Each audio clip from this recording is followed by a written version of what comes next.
Welcome, teacher friend. I'm Lori. And I'm Melissa. We are two literacy educators in Baltimore. We want the best for all kids, and we know you do too. Our district recently adopted a new literacy curriculum, which meant a lot of change for everyone. Lori and I can't wait to keep learning about literacy with you today. Hi, and welcome to Melissa and Lori Love Literacy Podcast. Today, we are coming together for a book talk about Reading Above the Fray by Julia Lindsay. Melissa, I know this has become one of our new favorite books this summer, so I can't wait to talk about it with you. Yeah. Well, I was going to say, I think these book talks are becoming one of my favorite new things, I know, too. It's really fun. It's actually a great way to, and motivator to read the book like really thoroughly and then be prepared to talk about it together. That's true. We have to be really prepared. Yeah, but this book, I love this book. This book, I feel like I read it in a day or two. So any educators out there thinking, oh, I don't know if I can add another book to my book list this summer. This is definitely an easy read, which I think is a relief for many of us. Yeah, I agree. We talked about that with Julia, and she said like she did that on purpose, right? So that this was accessible, easy, useful, not they all have their place, right? Like some books we want to dive in so we can like super build our background knowledge, and we need that sometimes, but sometimes we want just like, okay, what can I try tomorrow? And that's this book, right? This book is full of what can I try tomorrow in my classroom. Yes. I wrote down in my notes, the two words that I loved the most in this book were efficient and effective. And then I'll add practices. Like it was just very easy to read, to digest, and then to think, okay, what could I try tomorrow? And I love, love, love how, I know we're going to talk about the structure of the chapters, but I love how Julia has the do it tomorrow section, but also the essential instructional swap. Like, what am I doing that may not be as effective as something else? And what could I be doing? And then she walks you through how to do that swap. And sometimes there's one, sometimes there's two, sometimes there's three at the end of each chapter. It's so helpful. I love that. That's my favorite part. I think like anyone in the classroom is going to be like, oh my gosh, this is my favorite part of the book. Yeah, for sure. But I'm going to back you up a little bit. Back it up. To make sure people know what this book is all about, right? Because Julia wants us to tell you all and wants everyone to know that this is about something very specific with reading, right? So we know that reading is super complex, has a ton of things that she could have written books about, but this is about decoding. Right, so it says it on the cover. I know you held the book up, but it says the subtitle is reliable. Go ahead. Go ahead. Reliable research-based routines for developing decoding skills. Right. So it is about. I felt like we should have read it together at the same time. We should have. Next time. We'll ready. Plan that better. But I think that's just really important for people to know that like this is not going to be about everything you do in your reading block. It will not be every part of reading from phonemic awareness to comprehension. It is one specific part, and that's decoding. For sure. And today we're going to talk about our favorite parts of the book, but we're also going to talk about a specific chapter that we didn't talk about a lot with Julia. We do talk about a lot of the book with Julia, but this particular chapter, she writes in the book why it should be hot, which I think is really fun to say.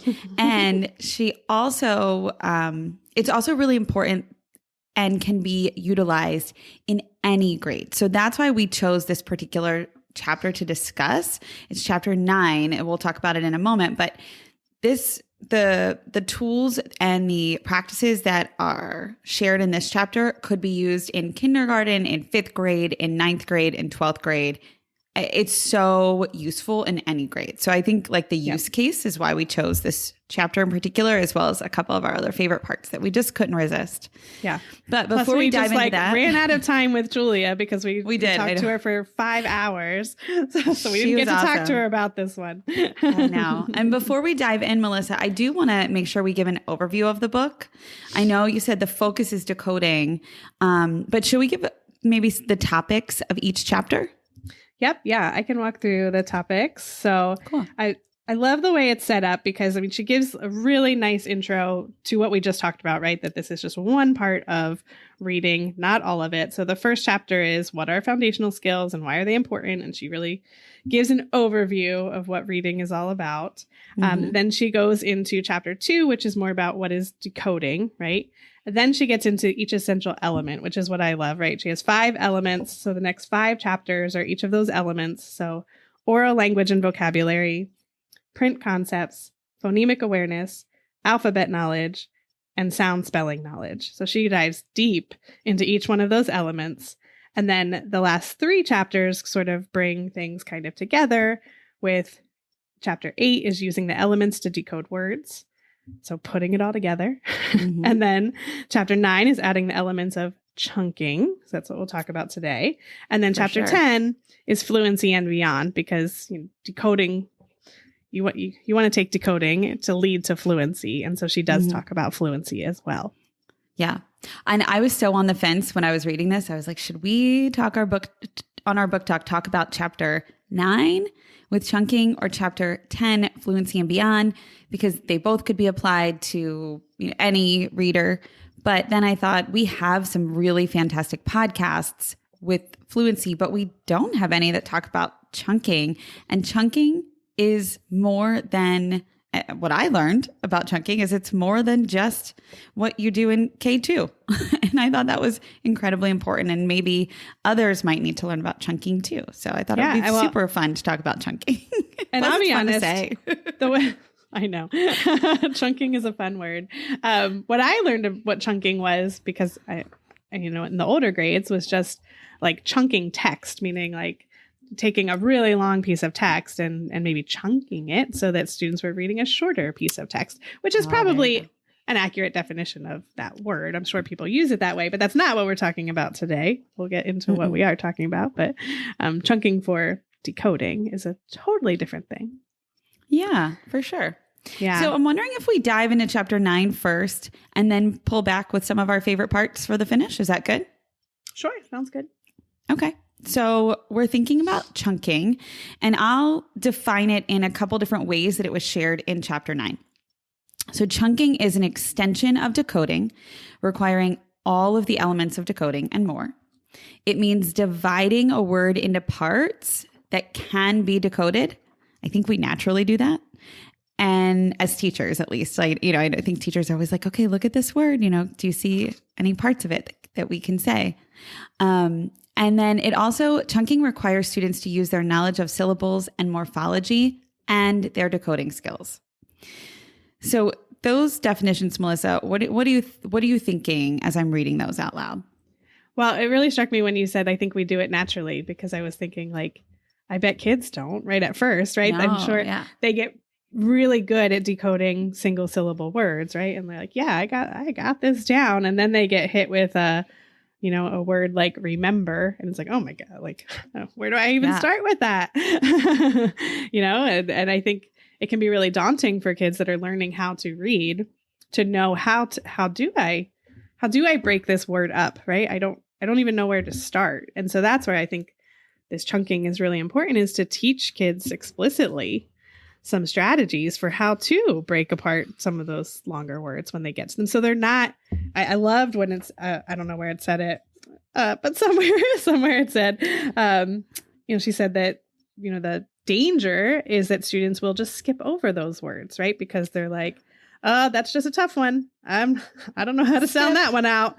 And then what happens to fluency and comprehension, goes down the drain, right? Because we're skipping those words. So giving them these like tools, like, okay, you have some tools that you know how to decode, but how do I take those tools and apply them to these longer, harder words so that I don't just skip them?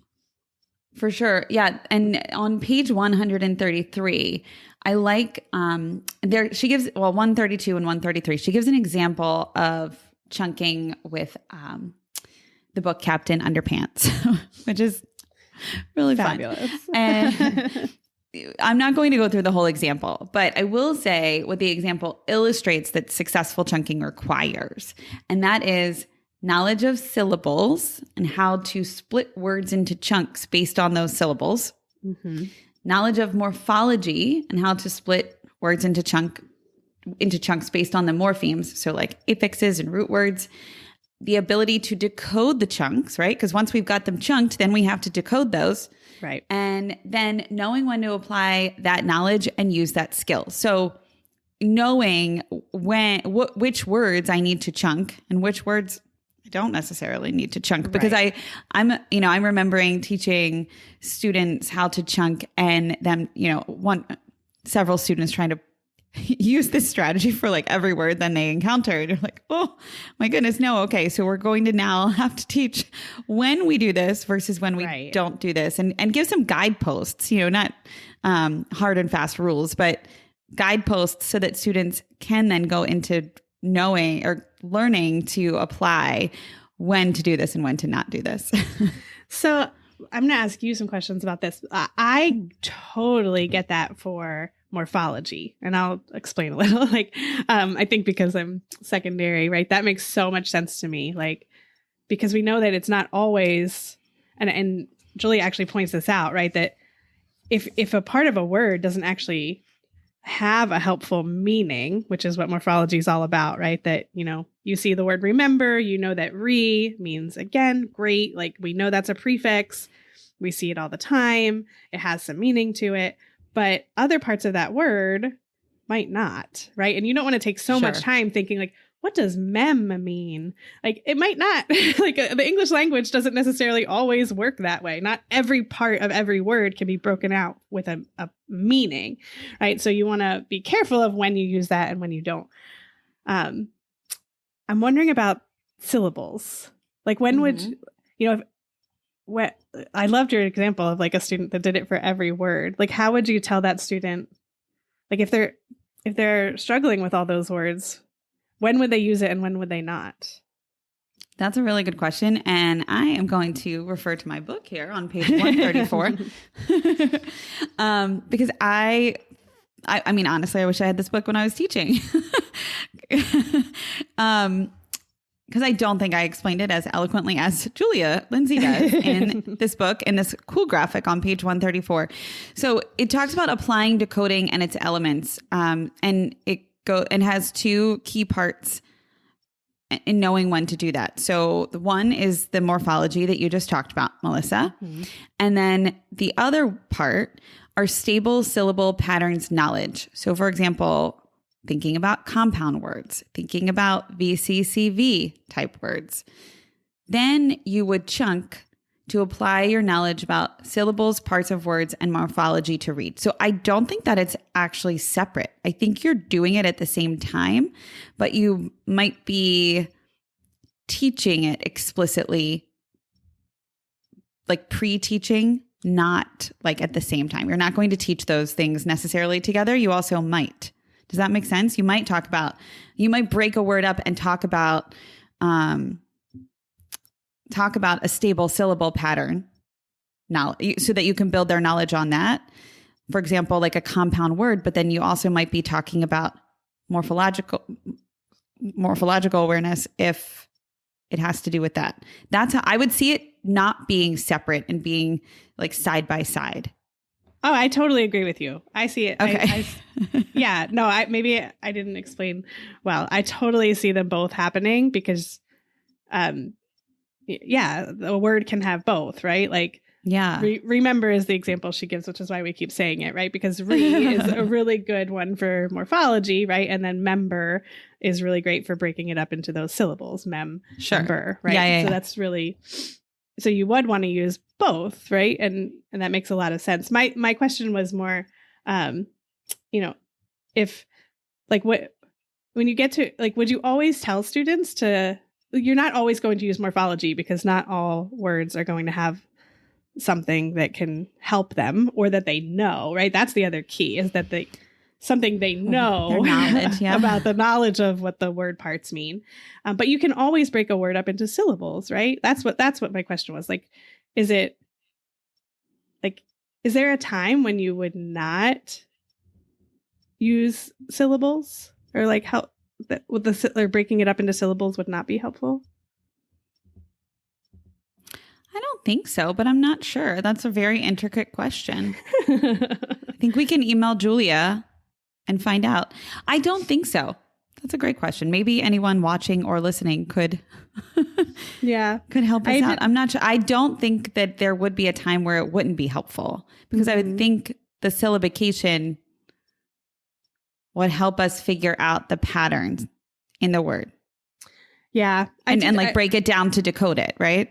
Yep. I was just skimming through and I mean, she gives a similar word of warning about syllables, which was that, you know, our lovely English language, although there are these patterns, right? Our rules don't always apply. And so there might be some times when, you know, even breaking it down into syllables can be confusing depending on the word, right? So just being careful about, you know, knowing that it's not a hard and fast, this is going to be perfect every time. Sure. But something that is helpful most of the time. You know, something that is helpful that I've shared with students, and I don't know that I feel like it is helpful here in this conversation about syllabication, is that a sound in a word could be comprised of 1 letter, 2 letter, 3 letters, or 4 letters. Mm-hmm. And that, I think, was helpful to think about, like when we think about syllabication and you're thinking of how to break something down. Yeah. Because often they would want to put letters with another sound. Right. And so once you kind of explicitly taught them exactly, right, exactly. And you're like, okay, well, you know, there's a prefix there. Right. But they might not necessarily have the knowledge of that word yet. So they're trying to sound it out. And which totally makes sense. Yeah. And so I think once they kind of, I think it takes explicit teaching over time and lots of these over and over, lots of examples over and over again, like you said, you know, and maybe doing some non-examples. Hey, we wouldn't do rem, ember. Right. Here's why. Re is a prefix, you know, that, and then talking through that, or maybe some roots that would be helpful, like teaching some root words that they could access then other words and have lots of practice. And I mean, optimally, all of this would be done in context. So they're building their knowledge. Absolutely. Mm-hmm. She gives on page 136, she gives 2 great principles, which I think gets right to the conversation we just had, which is, you know, build awareness that syllables exist and are useful. But then the second one is teach useful syllables, but don't overdo it. Right. So I think I think that gets to the heart of what we were just saying, right? Is that you have to, especially with the English language, as complex as it is, you have to be flexible, right? And not try and, you don't want to overdo it with these syllables and like, well, I got to get every syllable just right, because I don't know that I could tell you, like, for some multisyllabic words, exactly where the syllable break should be, honestly, all the time.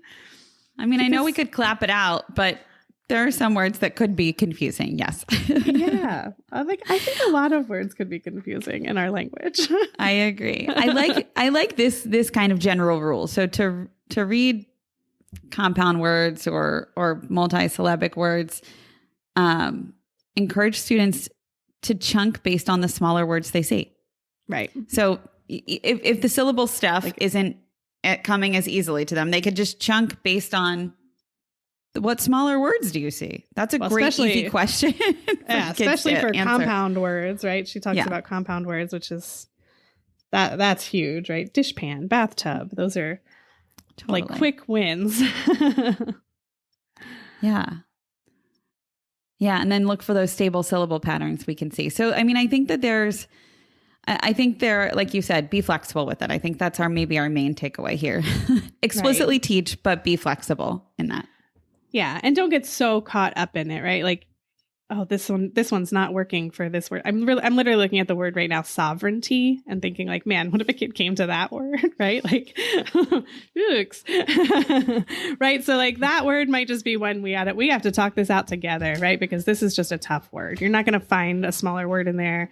There's some strange spellings, right? Like we just have to, for sure, know your students, know what they know the words, and know what makes sense, right? Okay, this word makes sense to break up into syllables, and this one, let's just talk it out. Yeah. Well, I think that kind of takes us to that morphology piece where we think about, great morphology instruction. And how that happens. And I just think that this is where the connection to knowledge building comes into play. And I'm also thinking a lot about a conversation that we had with a guest, and I know we haven't released the episode yet, but it's about English learners. And I keep thinking about our English learners and where this instruction is really important to talk about morphology and teach them the knowledge of the words. Yeah. Yeah. Well, this episode will be out by the time this one's out. Oh, that's right. Okay. So we're good to go. Okay. But yeah, this one is another one. And it reminds me similarly of the syllables, right? Of like, you have to keep building the knowledge of morphology. And I mean, if you try and teach every word part and root and everything, there's just no possible way. But it's a really fun way to teach, like as they come up in your curriculum and in what you're reading, and like, let's talk about these words and be curious about the meaning. It's really great. To and in your content instruction. I mean, science and social studies lend themselves to this so easily. And science so much. Yes.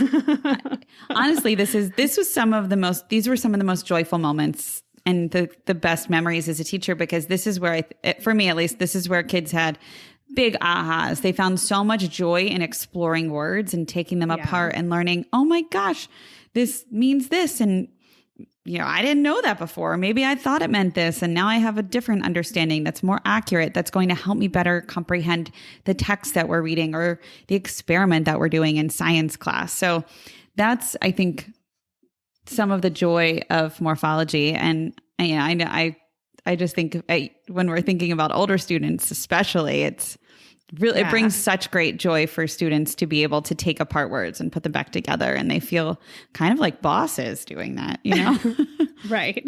Little word bosses. I know. And I love that, this can start super early too, right? That even teaching things like you mentioned compound words, right? That's easy to break into the syllables, but it's also easy to okay, dog house. I know what dog is. I know what a house is. If I put the meaning of those two together, I can make sense. I think what this is a house for a dog, right? A place where a dog lives, right? So you can put those together and teach from a young age. And little endings, just S is a morpheme, right? When you put an S on something, what does it mean? Oh, now there's more than one. It's a huge morpheme, right? And something you can teach from a very young age. For sure. And that takes me to, on page 140, Julia talks about principles of great morphology instruction. And I think you're talking about that focus on utility. I love the example that she gives. She says, you can break apart words like playing, playing, and helper, helper, to decode them and have some discussions about how these parts inform the meaning without needing to construct the meaning of an unknown word. Right? So kids already know what a helper is. And that, I think, is really helpful, because then you're working with something that they already know and giving them some really easy examples and really easy ways to play with words to boost their confidence before you head into the words that they... Right. But if you use that unknown. I'm thinking helper is a great example. They might know what a helper is, but if you explicitly teach them that ER means someone that helps, right? Now they see gardener, and then they can make sense of gardens. Right. Exactly. Right. So, you build on what they already know so they can use it the next time they see it. Right. And I think the important part there is that explicit discussion and that explicit teaching of the transfer. So whenever we see that, gardener, helper, whenever we see that ER on the end, it's always going to mean someone who blank, or something that blank or whatever. Right. That is important, and explicitly sharing that with students so that they then can connect the dots. I always think about it like the schema, like we're building their schema to connect the dots in their brain to then access other words that have that same ending. Yeah, love for that. Sure. So fun and exciting. Yeah. And I think we often with morphology skip to those harder ones. It's those really cool prefixes and suffixes that you were mentioning for the older grades. Yeah. But don't forget about the really easy ones for the younger grades so that those are huge for them to know. Yeah, so they have a strong foundation. Mm-hmm. Yeah, Yes. for sure. Wondering if we just bring it together with, on page 142, the principles of great chunking instruction. You want to bring it home? Well, Yeah, we'll sure. bring chapter 9 to a close, I should say, not bring it home.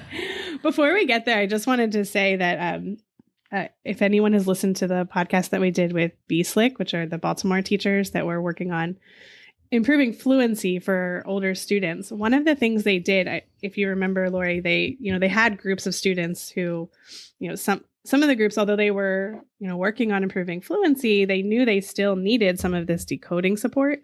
And this syllabication, I always call it syllabication. That doesn't sound as good. Syllabication, I'm going to go with. I was thinking, I always said syllabication, but is it ironic that we don't know how to say the word and where to break the syllables? I think maybe both. Maybe I say it both ways. I like syllabication. Anyway, point is, this was actually what they were working on with those students. So, they were still moving towards fluency, but they were, intentionally helping students break down these, multisyllabic words that they're encountering, because they were middle schoolers, right? So they were definitely seeing a lot of multisyllabic words, and this was a really helpful strategy that didn't feel right like we're going back to like kindergarten, right? But these are tough words, and let's help. Like, these are some tools to help you break them down. Sure. Yeah, it didn't feel like you're teaching them basic decoding like at, right? You're actually respecting them as learners, and you're helping them apply what they know to this. Yeah. And being explicit that like words are getting tougher as you get into middle school, and you probably still need some help decoding these words. Yeah, here's one way to access these difficult words. Yeah. Right. I don't think we do enough of that, is like telling kids like it is like the words will get harder as you get older. And you might Life still will become more difficult tools as you get older. We still need them sometimes. Anyway, back to what you wanted me to talk about, Lori. That's okay. I love that. So life's going to get harder, and we're going to talk about how to chunk effectively. I'll read the 4 principles, and then we can chat about any of them that you want to. So the principles of great chunking instruction include: number 1, explicitly and systematically teach syllabication and morphology. 2, use efficient and effective routines. 3, respond to the specific needs of children based on assessment. And 4, support chunking with other foundational skills and in real reading contexts. Yeah, the only thing I really think is important to highlight there is what I bolded and underlined in our notes, which was and in real reading contexts. I think that's critical. Research has shown that it's critical.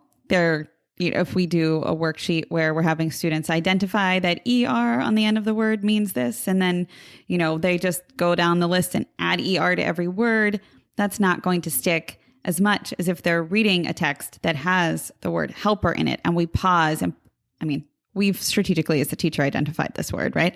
But we pause and we have a discussion about it, or maybe we have students quickly work with that word, decide it means, someone who helps. Okay, let's keep going.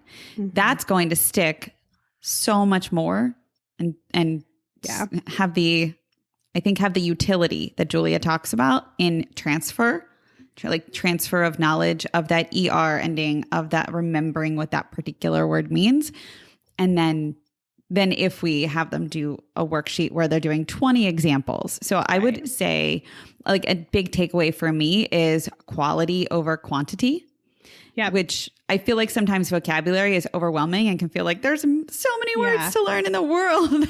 How are we going to teach them all? Yeah. But I think if we pause and think about quality, so in real reading contexts, over quantity of how many can I teach, that then the transfer will be greater because we're going deeper and their knowledge will be deeper to stick for longer. Yep. And I think that gets to the point, too, of using efficient and effective routines. For sure. I loved her example of, she said a teacher who spent, 45 minutes of really valuable teaching time with the word repeat because they couldn't figure out what the morphology, the meaning of peat was. Because it like goes back so far that it doesn't even make sense for us anymore to know that, right? Like we just need to know what repeat, or we know repeat means to say something again. We just know that. We don't need to figure out the old morphology for that one, right? So making sure you're being efficient, right? And I think one way to do that is what you said, right? Is not just giving lists of random words, but what's actually in context for them. And then I'm going to add one more that I think goes to both of those things, which is I loved the assessment part and knowing what your students know so that you're not, over the summer just creating this scope and sequence from beginning to end. And like, here, this is what we're doing. We're doing every single, word part that's out there. We're going to do them all. Right. But that's, first of all, not possible. But second, impossible. Knowing what happens in other grades, but also knowing your students and knowing what they already know and knowing which of these might make more sense to do with the whole group. What might be done with a smaller group that needs some help to get up to where other students are. Just knowing where your students are too, so that you're not doing all of this with everybody if they don't necessarily all need that. Yeah, that's such a good point and a good thing to remember. Absolutely. Okay. So I'm thinking about transitioning us to some of our favorite parts. And I think the transition will be this. We love knowledge. So building students' knowledge of morphology and how to access bigger words when they come to them through chunking is really important. But some of the other things that we loved as well in this book were how Julia shared the models of reading in the very beginning of the book. She dove in with these different reading models that are out there. She pulled 3 out and then did a comparison of them. And I thought this was brilliant because we very often talk about the reading rope. And I think that that's probably one of the most widely used models of reading or referred to, because it's just a very easy graphic, right? Also, another one that's widely used is the simple view. So she talks about these 2 models, and then she talks about Duke and Cartwright's active view of reading, and she has graphics for each of these. Yeah, and we talked to Nell Duke about that one. We did talk to Nell Duke about that one. Yeah, and I think what was really interesting to me is that on page 27, when we look at what the models highlight, I'm pulling it up now. The simple view focuses mostly on decoding, phonics, vocabulary, and comprehension. Yeah. The reading rope adds in a little bit more. Can we talk about that one for a little bit? Yeah. Well, I just want to say, like, the reading rope adds in a little bit more, and then like the active view, I feel like covers all of that and more. So just to kind of like frame. Yeah. Feels like, oh gosh, we're missing some things if we just talk about one as the main event, like the simple view of reading as like the way, or the reading rope as the way. Yeah, it does feel like we need to talk about it in a larger context. So go ahead. I'll stop talking. No, I think that's great. And I think that's a really important point, right? Is that these can give you I love the simple view for being able to just say, hey, you need at least these 2 things happening to get to reading comprehension, right? You can't just decode and think you're going to comprehend, right? And also you have to be able to decode to be able to comprehend, right? So you need these parts, but to break those parts down, there's a lot that falls under those buckets. And even, the comprehension part of the simple view, how they label it language comprehension, that was initially just spoken language. And Natalie Wexler just had an article about this where she said, written language is actually much more complex than spoken language, right? So just being able to understand orally does not necessarily translate to being able to comprehend what you read, not just because of decoding, right? But because it is actually more complex. It's more complex vocabulary than we write with much more complex vocabulary than the way we speak. That's why people like our podcasts, because we just chat about things with... We chat about it. Yeah. Not difficult vocabulary. Right. Our podcast is not a really difficult book. Exactly. It's not the intent. Yeah, so it's definitely like, if you don't really dig into it, you can be missing a lot with the simple view. But it does give a good, first, baseline. Don't forget that reading comprehension is not out there on its own. It's made up of some parts. It's like a very simple, which obviously it's called the simple view. Yes, I think it's a great this term. plus this equals this. Okay. Well, now the multiply. reading rope. You got to multiply. Oh, I'm sorry. it. This times this equals this. Thank you. I don't have it in front of me. I didn't turn to the page. Oh, yes. We're multiplying. Thank you. Multiplying. And then the reading rope makes it a little bit more complex. It talks about some of the different intricacies and, adds in a little bit more, such as phonological awareness and fluency and knowledge building and language structures and verbal reasoning. But then the active view really takes it up a notch. It's like, we're going to go full throttle. We're going to talk about all of those things and, verbal reasoning, self-regulation, motivation, executive function. And then I love even more that Julia in her book adds 2 more elements. It's like, oh, this is why reading is so complex. Yes. Because Julia talks about 2 more principles, which are joy and cultural responsiveness. So every teacher out there listening is like, oh my gosh, reading is really complex. Really complex. Yes, it is. I would say, just to go back to the active view real quick, because it even breaks down some of the things that are checked off for the reading rope, like knowledge building, but it breaks it down to cultural and other content knowledge and reading specific background knowledge like genre and text features. So it breaks it down into even more concrete, different types of knowledge that are necessary, which is awesome. I will say on the other flip side of that, I think probably why the active view of reading hasn't totally caught on is because there's a lot. I hate to, you know what I'm saying? No, this is no offense to Nell Duke, because I think she's one of the most brilliant people that's out there. We're big fans. Yes. But when it's much easier to look at the simple view or the rope and say wrap your head around it, For sure. So, and I think that would be probably the point, right? Totally the point. Yeah, right? we need to say that this is it's almost like these other ones are undercutting. I'm not saying that they are, because I think the intent of each of them is what they are, right? It's supposed to be the simple view. It's simple. It's supposed to be the reading rope. It's talking about the things that are woven together, and then this is taking it okay, we know more. So we're going to put it into a different view and add more to it. Now we know there's different parts of knowledge. It's not just knowledge. And we're talking about cultural and content knowledge. We're talking about reading specific knowledge, like genre, text features. All of that's important. Vocabulary knowledge. Yeah. Well, vocabulary is separate on the rope, but yes. Yeah. And then we're adding to it. We're going to add some other things like motivation, some executive functioning skills, some strategy use, like word recognition strategies, like vocabulary strategies. There's so many different aspects of it it's definitely worth checking out, and also worth really thinking about the 2 additions that Julia has made.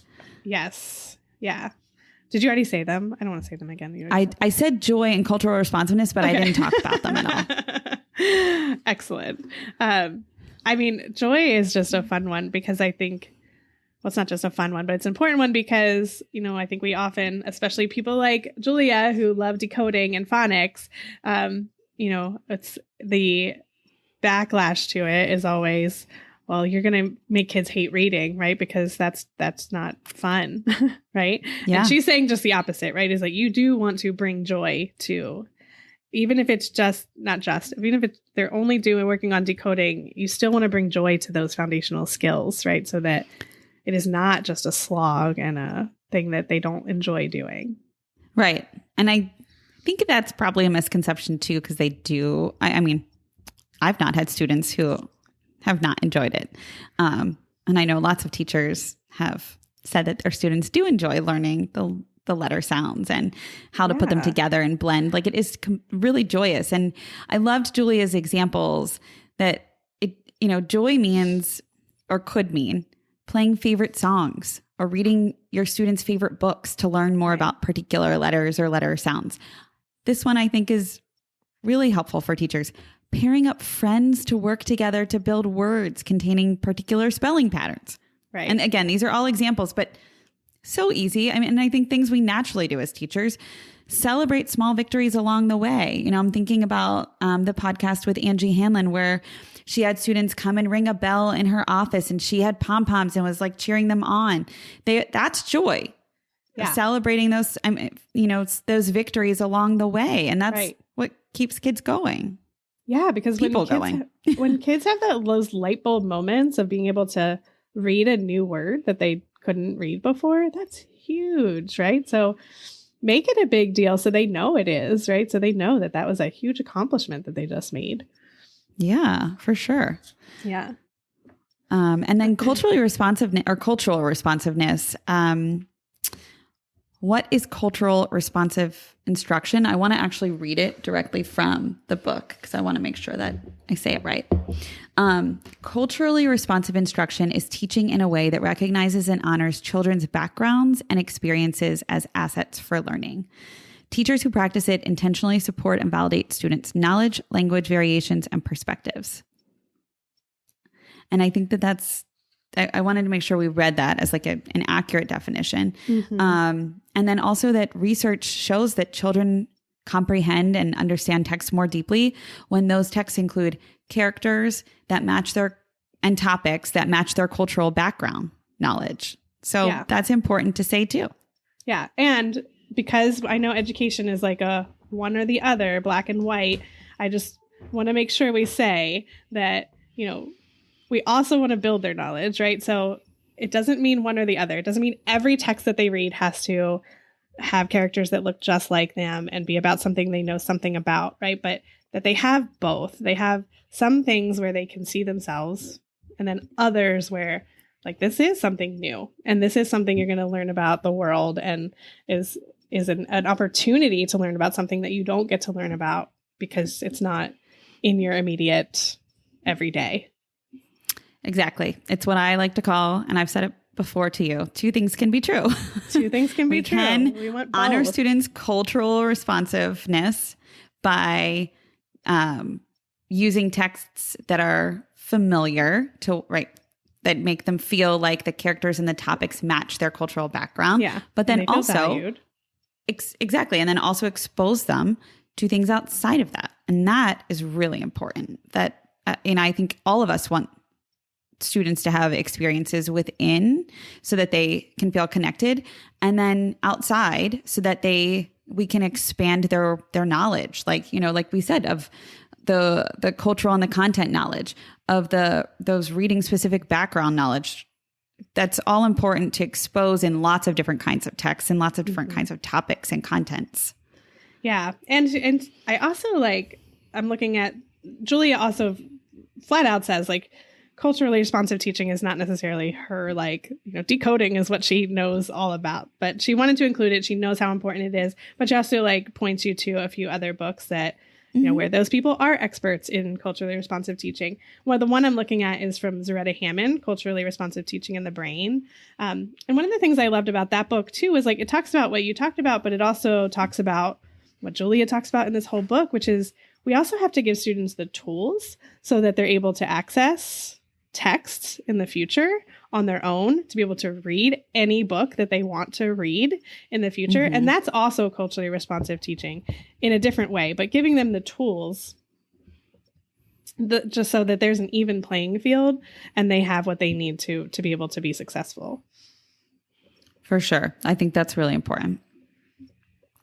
Speaking of tools and giving them what they need to be successful, another one of our favorite parts is on page 123, teaching students using decodable math problems. So thinking about decodability throughout students' day. And I loved that concept. I love the idea of decodable math problems. I remember being so frustrated when I taught second grade, oh, why are we using these names? Why are we using these things? They can't sound out like a propeller or, they might be able to, but that's not a decodable word for beginning of second grade. Why are we counting propellers anyway?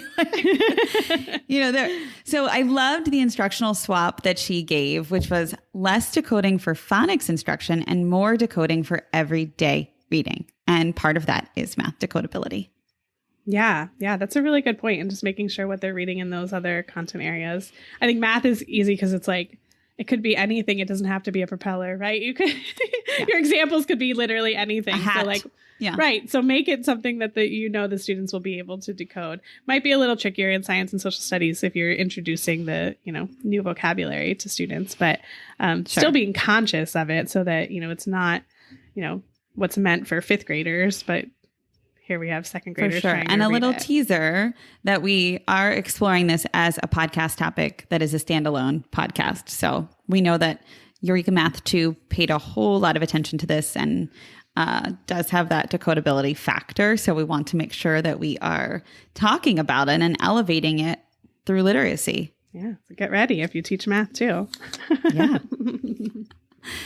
So I thought we could end, Melissa, and with our with how Julia says that she is a teacher at heart, and I just think reading this book, she's so relatable, which makes it fun to read. But there's a specific bumper sticker that she talked about on page 13. And it makes me laugh and love her even more that this would be the bumper sticker she would put on her car. So I thought that we could talk about it, share it with our listeners in case they haven't yet purchased the book and read through it. Do you want to share it? The honk if you love phonics. Honk if you, I feel like we would all definitely. I'd be like, honk if you love literacy, honk if you love phonics.